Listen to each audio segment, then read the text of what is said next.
They called it a suicide mission, though none of us dared say the word aloud.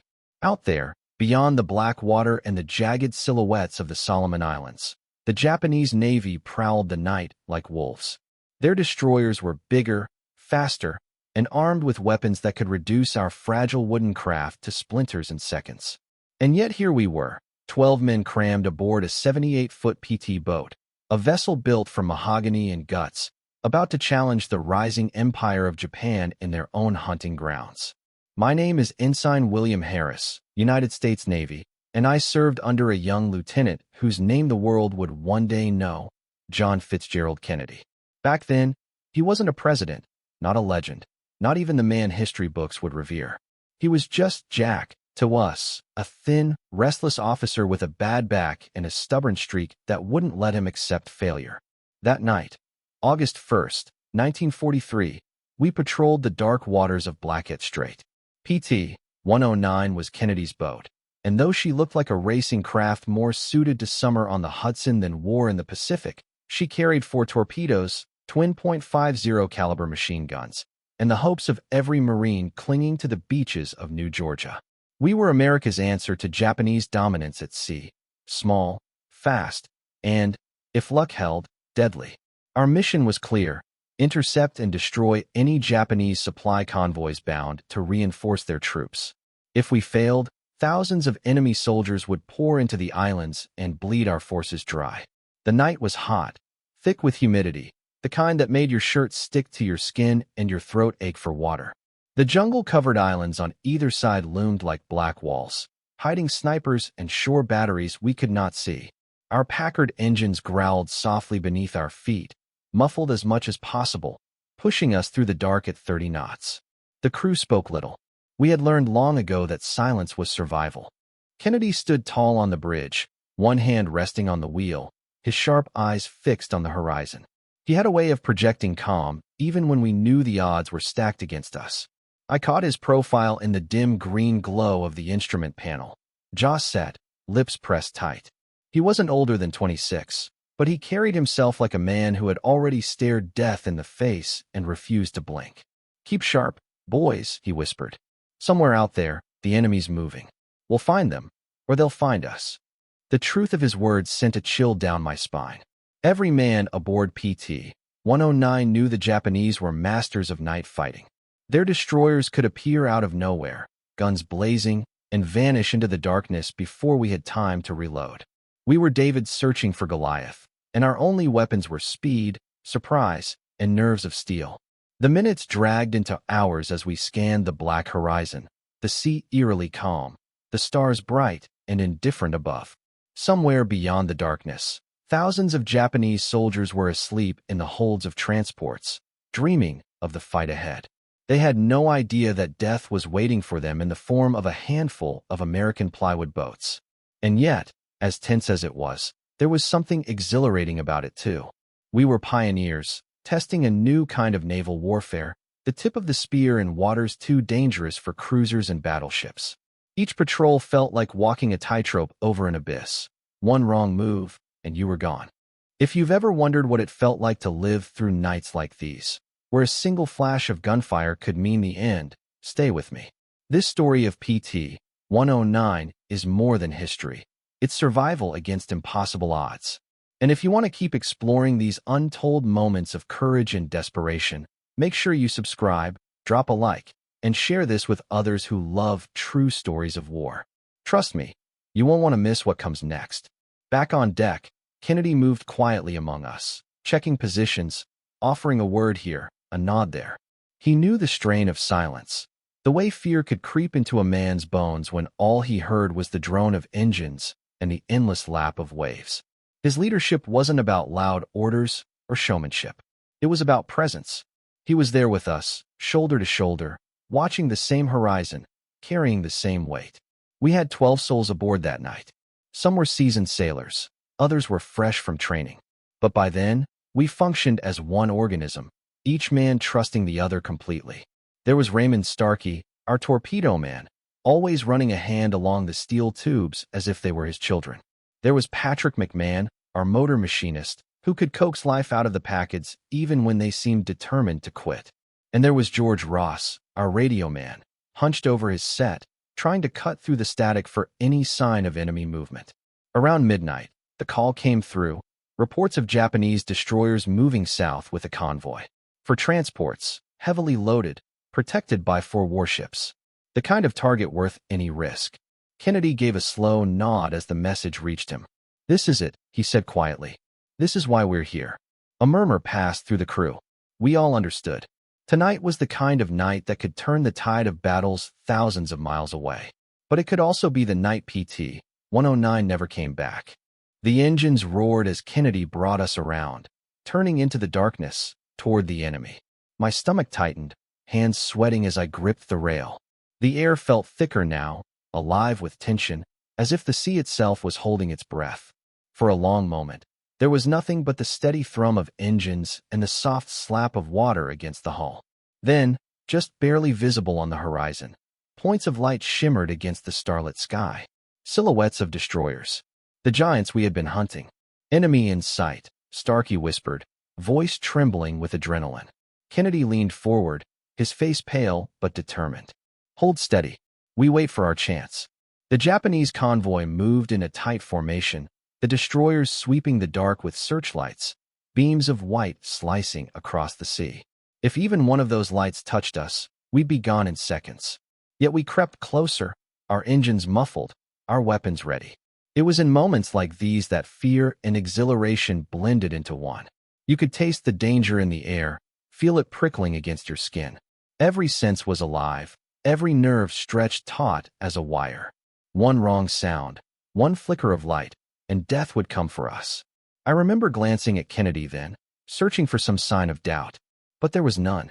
He stood straight, eyes locked on the enemy, jaw set like stone.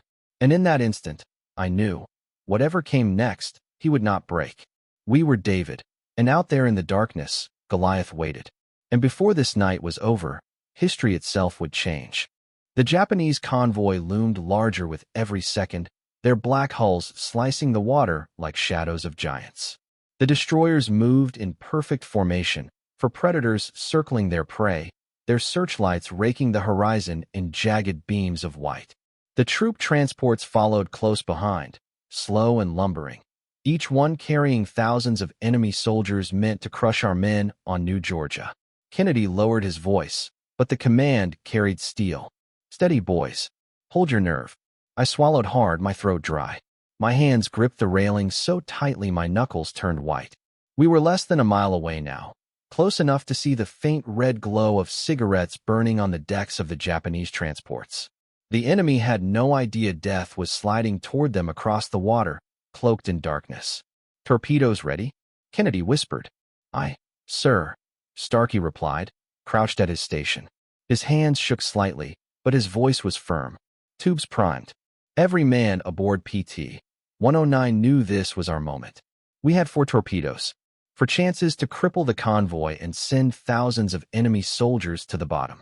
If we failed, if we missed, then we would be hunted, cornered, and obliterated by the destroyer's heavy guns. Kennedy gave the order, "Bring her to attack course." The packets rumbled louder, vibrating through the wooden deck as we swung into position. My pulse thundered in my ears. The Japanese convoy loomed just off our starboard bow now, massive shadows against the star-flecked sky. "Range, 900 yards, Starkey hissed. "Almost there." The destroyers moved with deadly precision, their bows cutting the waves, searchlights stabbing blindly into the night. We ducked instinctively each time a beam swept near us, praying the sea and darkness kept us hidden. "Range, 700 yards, Starkey said, voice tighter now. Kennedy clenched the wheel. Hold. And then, "Fire one," Starkey shouted. The first torpedo roared from its tube, skimming across the black surface like a demon unleashed. A moment later, "Fire two." Another shot streaked into the night, followed quickly by the third and fourth. Our boat shuddered each time, the explosions of compressed air echoing against the waves. We held our breath. In the silence that followed, every second stretched into an eternity. All eyes were on the enemy convoy. Then, a flash. A blinding explosion tore into one of the transports, splitting its hull like paper. A thunderous boom rolled across the sea, followed by flames that reached high into the night sky. The ship began to list almost immediately, Japanese sailors spilling across the deck in panic. "Yes," Sullivan shouted, pumping his fist. But our triumph was short-lived. The destroyers reacted instantly, their searchlights snapping toward us like angry eyes. The sea erupted with gunfire. Shells whistled overhead, smashing into the waves around us. Each impact threw walls of water into the air, drenching us in spray. "Hard to port," Kennedy barked, yanking the wheel. The PT-109 leapt forward, engines screaming as we weaved violently to avoid the storm of steel. The smell of cordite filled the air, acrid and suffocating. Tracer fires stitched across the water, glowing red and white as the enemy raked us with their guns. Our .50 caliber machine guns roared back in defiance, the gunners firing wildly, not to destroy but to distract. Every man aboard knew our weapons were gnats against the armor of a destroyer, but we fired anyway, if only to buy another heartbeat of survival. "Keep her low," Russell shouted from his gun mount. "Make them chase us." The sea became chaos, flames in the distance, shells exploding around us, the high-pitched scream of ricochets bouncing across the deck. Kennedy stayed calm, weaving through it all, steering as if the devil himself was on our stern. We darted into the dark between two transports, the burning wreck of the first ship lighting our path. Men screamed in the water below, Japanese soldiers thrashing in the flames. The smell of burning fuel and flesh carried on the wind, a stench that would haunt me long after the war. "Enemy destroyer bearing down," Ross shouted from the radio post. I turned in time to see it. A massive shadow surging out of the night, bow slicing the sea like a steel blade. Its searchlight locked on us, the blinding beams swallowing PT-109 whole. "Brace!" Kennedy roared. The destroyer fired, the boom deafening. Shells tore into the water just yards away, geysers of spray drenching the deck. One round slammed into the stern, splintering wood and showering us with debris. Another ripped through the starboard side, throwing Sullivan against the deck with a scream. "Medic!" someone shouted, but there was no time. Kennedy shoved the throttles forward, engines howling as he pushed the boat to her limits. But the destroyer was faster, closing the distance like a predator. Its bow loomed higher, the sound of its engines thundering through the night. "We can't outrun her," McMahon shouted, panic in his voice. "Then we'll outfight her," Kennedy snapped, turning sharply to starboard. The PT-109 heeled over, spray blasting across the deck as we aimed for the destroyer's flank. For a heartbeat, time seemed to stop.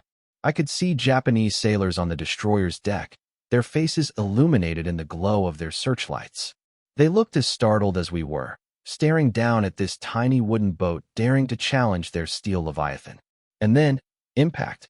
The destroyer's bow plowed into PT-109 with a sickening crunch, splitting our vessel in two. The sound was unlike anything I had ever heard, a splintering, rending scream of wood and metal being torn apart. I was thrown from my feet, crashing into the deck as fire and water engulfed us. The world became chaos, screams, smoke, seawater rushing in, engines tearing free from their mounts. Men were thrown into the black waves as the boat disintegrated beneath us. The destroyer roared past, indifferent, leaving wreckage in its wake. For a moment, all I could hear was the sound of my own heartbeat, pounding in my skull as I clawed my way back to the surface. Around me, the sea was littered with debris and oil, the water burning in patches where fuel had ignited. Voices called out in the darkness, desperate, terrified. "Over here," someone shouted. "Help me." And through it all, Kennedy's voice, steady, commanding. "Stay together. Grab what you can. We're not done yet." Even in the black chaos of our destruction, his voice cut through the panic. PT-109 was gone, swallowed by the sea, but her crew was still alive, at least for now. And as I gasped for air in the oil-slick waves, I realized this night was far from over. Our real fight was only beginning. One moment we were sailors aboard a fighting boat. The next we were cast adrift in an endless black ocean, nothing but oil, fire, and wreckage around us. My ears rang with the echo of the destroyer's impact. The groan of splintering was still alive in my skull. I kicked furiously, lungs burning as I clawed my way to the surface. When I broke through, the night hit me with a fury of sound, screams, splashes, the hiss of burning fuel on the water. The air reeked of oil, thick and choking, coating my mouth as I gasped for breath. Flames danced across the waves in patches, casting an eerie glow on the chaos. "Here! Over here!" someone shouted. Through the smoke, I spotted Kennedy, his hair plastered to his forehead, one arm raised above the waves. His voice cut through the darkness with steady force. "Men, stay together. Grab the debris. Don't scatter." One by one, we clung to floating planks, pieces of the shattered PT-109, anything that would hold us above the water. I found Sullivan floating nearby, blood streaking down his arm. His face was pale, but he was alive. I pulled him closer. "Don't let go," I muttered, though the words were more for myself than for him. Kennedy swam from man to man, shouting their names, making sure they answered. McMahon was badly burned, his face blistered from the explosion. Ross was coughing, oil choking his lungs. Russell clutched a plank, shaking violently from shock. All accounted for. Kennedy called. 10 of us. Ross rasped back. "Then 10 of us stay alive." Kennedy snapped, his voice carrying the weight of command. The destroyer was gone, its engines fading into the night, leaving us broken and forgotten. But the sea was merciless. The current pulled us, dragging us into the darkness. Hours bled together, each minute a fight just to keep our heads above the oily waves. Sometime after midnight, Kennedy swam to the bow of the shattered wreck. A portion of the hull was still afloat, though barely. We clung to it, men piling together, shivering in the night air. "Hold on," Kennedy whispered, mostly to himself. "We'll find land." But in the middle of the Solomon Sea, land might as well have been a dream. The hours crawled. My muscles ached with exhaustion, every breath thick with oil. Some of the men muttered prayers, others cursed the Japanese. Sullivan drifted in and out of consciousness, his wound worsening with each passing hour. Kennedy never stopped moving. He swam the perimeter, checked each man, barked encouragement when despair crept in. At dawn, the sun rose red through the mist, casting a blood-hued light across the endless horizon. The convoy was gone. In its place, only wreckage and silence remained. "Land's out there," Kennedy said, pointing toward the faint outline of dark shapes far to the southwest. "Islands. We'll make it." "Sir, it's miles," McMahon croaked, his face raw with burns. "Then we swim miles," Kennedy replied simply. His eyes burned with determination, even as exhaustion carved lines across his face. And so the ordeal began. Kennedy stripped off his life belt, tied a strap of canvas around Sullivan's wounded arm, and with his teeth clamped onto the strap of Sullivan's life jacket, began towing him through the water. Stroke after stroke, hour after hour, he pulled Sullivan, his jaw clenched tight, refusing to let go. The rest of us followed, clinging to planks, paddling with weak strokes.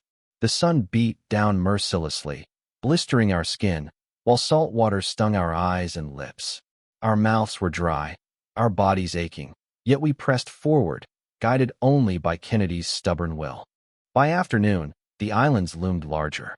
Palm trees rose like jagged teeth against the horizon. But the current was against us, dragging us sideways, forcing Kennedy to angle across the waves. He swam with the strength of desperation, Sullivan still in tow. Hours passed. The men groaned, some barely conscious.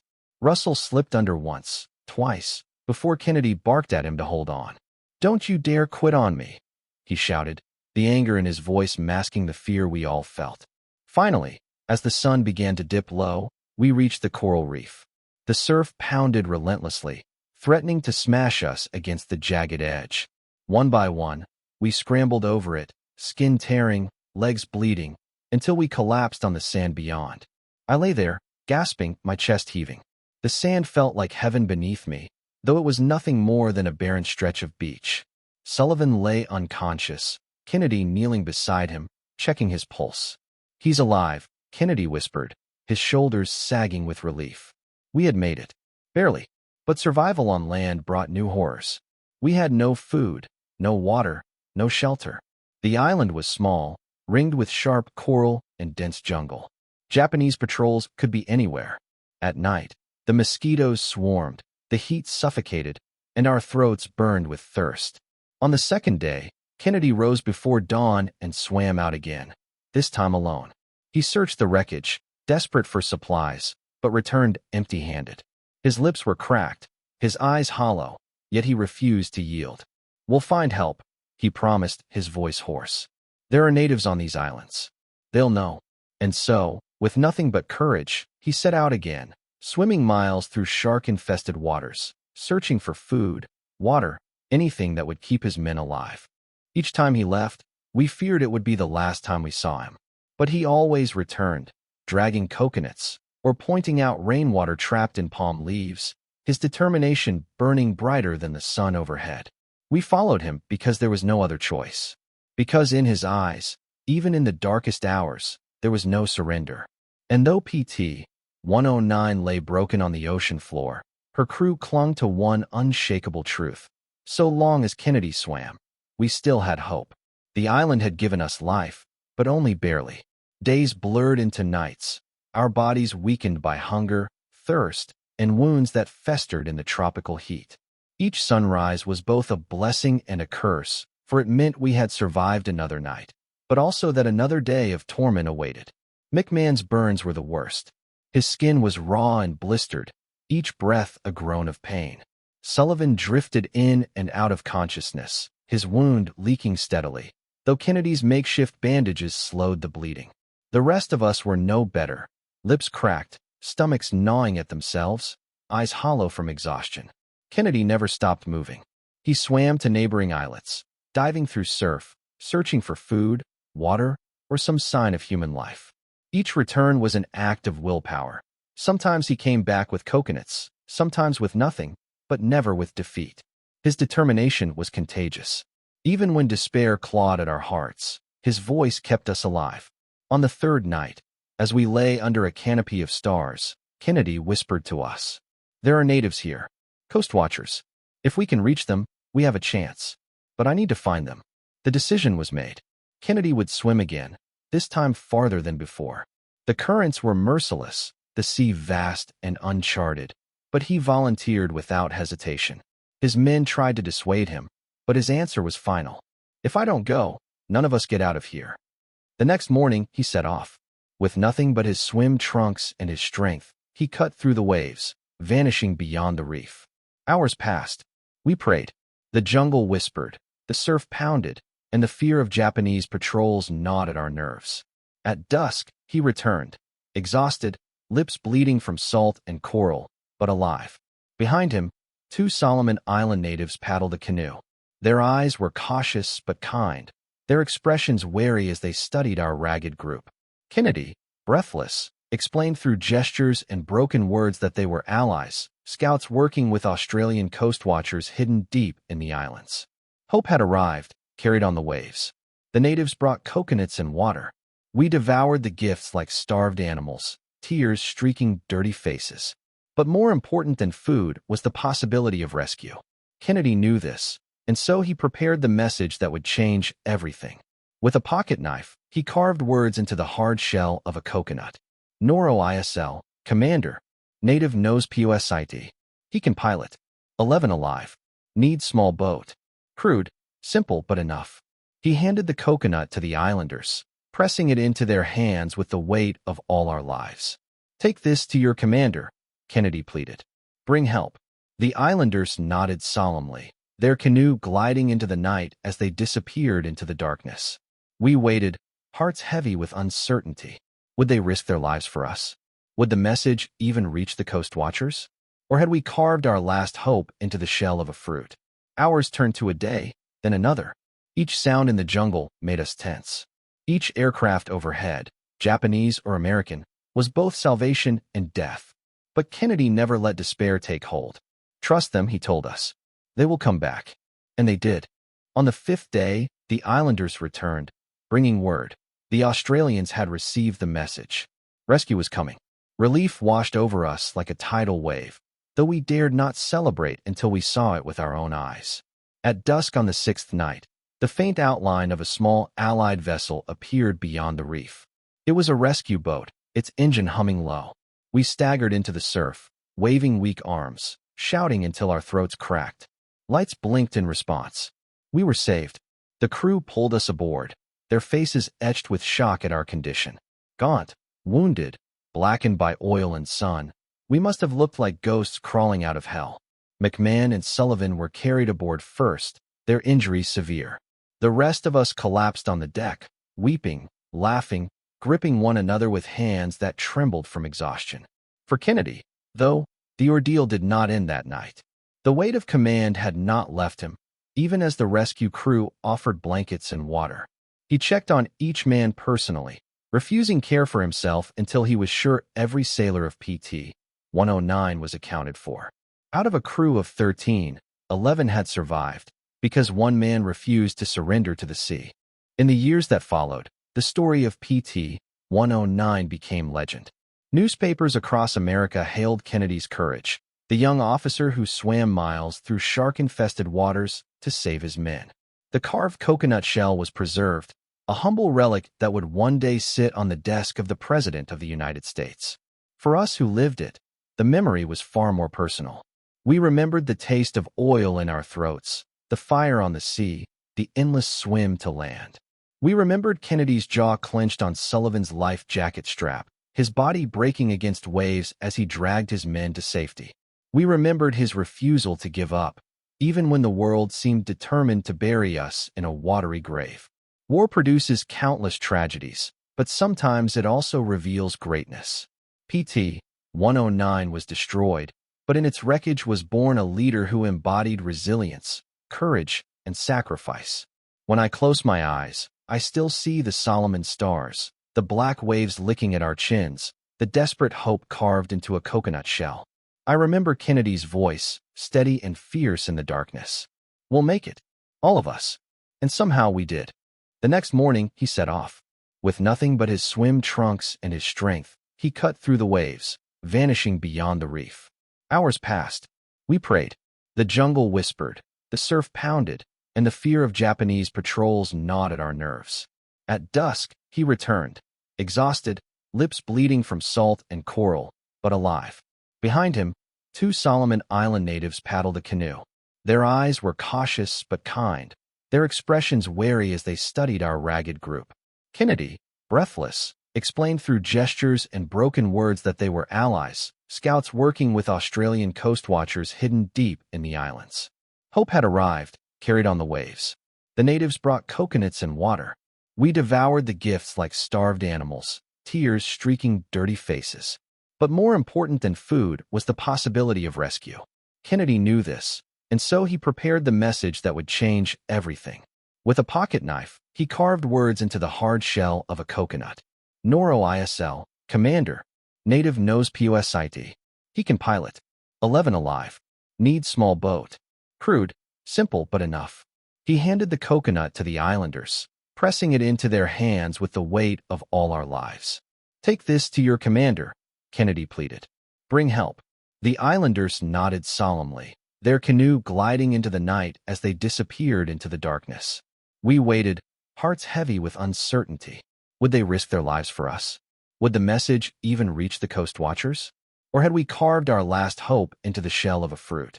Hours turned to a day, then another. Each sound in the jungle made us tense. Each aircraft overhead, Japanese or American, was both salvation and death. But Kennedy never let despair take hold. "Trust them," he told us. "They will come back." And they did. Don't forget to like, comment, and subscribe for next interesting parts.